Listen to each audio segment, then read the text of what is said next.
Quand une sorcière reçoit une mission contre vous, elle ne la prend pas à la légère. Elle ne prie pas 5 minutes, puis va regarder Netflix. Elle ne jeûne pas jusqu'à midi, puis rompt le jeûne avec du poulet frit.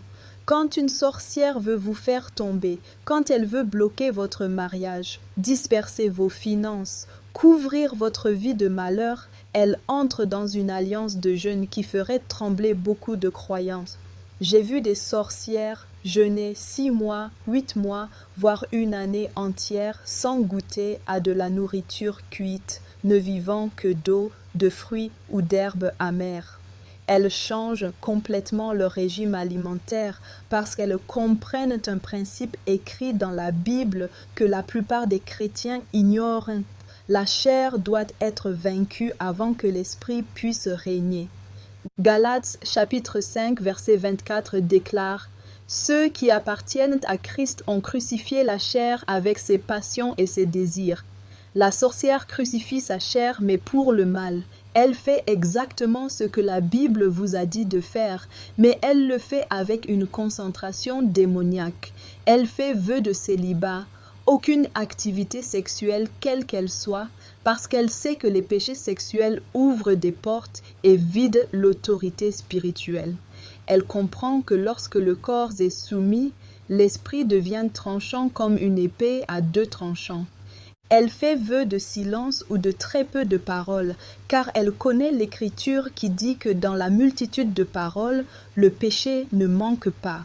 Elle se sépare de sa famille, de ses amis, de la société, parfois s'enfermant dans une pièce pendant des mois parce qu'elle imite le mode de vie de Jésus qui se retirait dans le désert pour prier. Pendant que vous êtes occupés à faire défiler les réseaux sociaux, à vous disputer avec votre conjoint, à recevoir des invités, la sorcière est isolée, nue devant son autel, prononçant votre nom dans les heures de la nuit, ordonnant aux démons de se lever et d'exécuter ses désirs. Avant même de commencer ses lourds vœux, elle a déjà effectué un travail de renseignement spirituel approfondi. Elle a envoyé des esprits de surveillance chez vous, ces fourmis qui marchent en formation parfaite sur votre mur, ces mouches qui vous suivent de pièce en pièce, ce hibou qui ulule toutes les nuits à 3 heures, ce chat noir qui apparaît chaque fois que vous êtes sur le point de recevoir une percée, ce ne sont pas des créatures ordinaires. Ce sont des caméras dans le monde spirituel. L'ennemi marche çà et là sur la terre, cherchant qui il pourra dévorer, comme il est écrit dans le livre de Job chapitre 1, verset 70.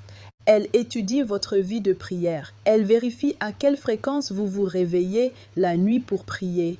Elle évalue votre couverture spirituelle. Et quand elle découvre que vous êtes un chrétien qui ne prie que lorsqu'il y a un problème, un chrétien qui ne peut pas jeûner au-delà du petit déjeuner, un chrétien dominé par la chair, elle rit dans le coven car elle sait que la victoire est déjà assurée. Puis elle passe à l'étape suivante. Elle recherche vos points forts, les personnes qui portent la grâce sur votre vie. Cela peut être votre mère qui prie, votre mari ou votre femme pieux, votre pasteur qui vous couvre, votre mentor spirituel. Et elle déclare la guerre spirituelle contre ces relations. Soudain, vous vous disputez avec votre femme sans raison. Soudain, votre mère vous irrite. Soudain, il y a de la confusion dans la famille.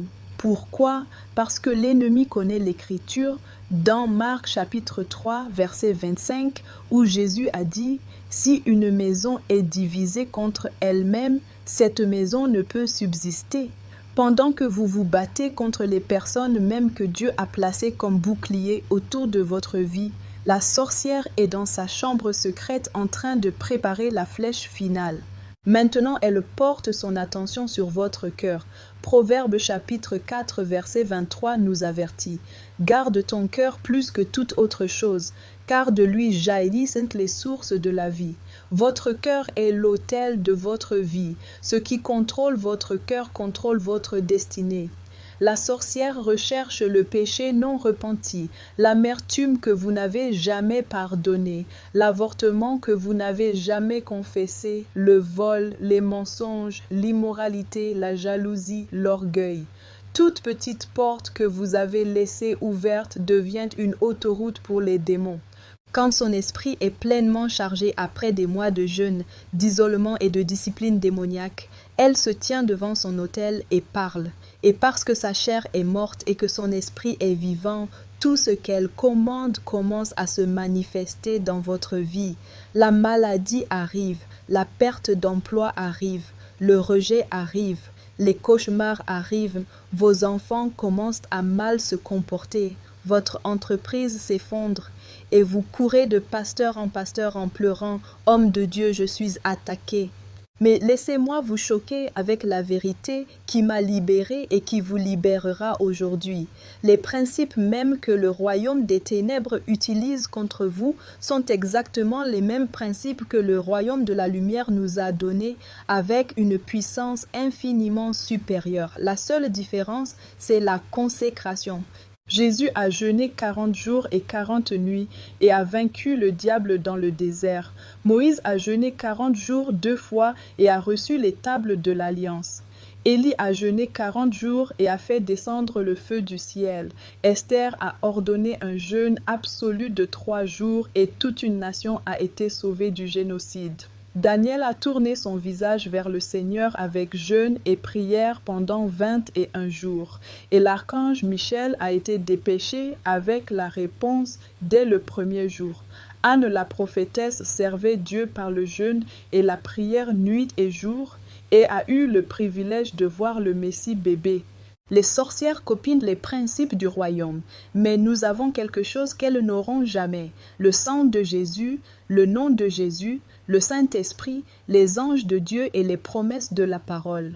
Ce qu'une sorcière fait en 8 mois de jeûne démoniaque, un croyant lavé par le sang et baptisé de feu peut le renverser en 8 jours de prière et de jeûne violent. L'apôtre Paul a dit dans 1 Corinthiens chapitre 9, verset 27. Je traite durement mon corps et je le tiens assujetti, de peur d'être moi-même rejeté après avoir prêché aux autres. Paul comprenait que l'autorité spirituelle n'est pas bon marché. Elle n'est pas pour les croyants paresseux, compromis, dominés par la chair. Vous pouvez plaider le sang de Jésus du matin au soir, mais s'il n'y a pas de feu dans votre esprit, s'il n'y a pas de discipline dans votre style de vie, si vous êtes encore esclave de la nourriture, du sexe, du sommeil, du divertissement, ce sang devient un parfum religieux au lieu de l'arme de victoire qu'il est. Je vous déclare aujourd'hui, tout ce que le diable a fait dans votre vie par la sorcellerie peut être annulé. Tout esprit de surveillance peut être aveuglé. Tout autel mauvais peut être démoli. Toute malédiction peut être brisée.